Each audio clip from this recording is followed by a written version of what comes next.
India TV తాజా survey లెక్కలు చూస్తే ఆంధ్రప్రదేశ్కి సంబంధించి 10 పార్లమెంట్ స్థానాలు వైసీపీ గెలుచుకుంటుంది, 15 ఎన్డీఏ కూటమి గెలుచుకుంటుందని అంచనా వేస్తుంది. టోటల్గా దేశవ్యాప్తంగా India TV CNX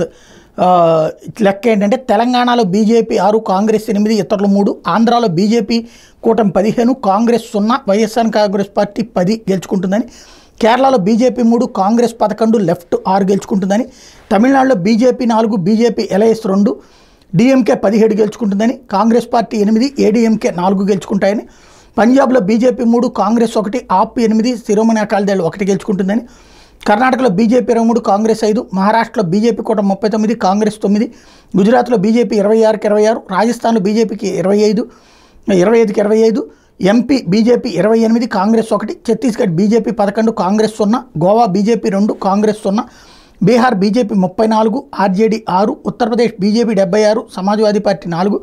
west Bengal BJP 23, Congress 0, Trinamool Congress 19, Orissa BJP 11, BJD 10, Jharkhand BJP 13, Congress 0, JMM 1. అదే సందర్భంలో ఏదైతే Haryana BJP 8, Congress 2, Delhi BJP 7, Congress 0, Assam BJP 12, Congress 1, AUDF 1 గెలుచుకుంటాయి అన్నటువంటిది వీళ్ళ అంచనాగా ఉంది. టోటల్గా చూస్తే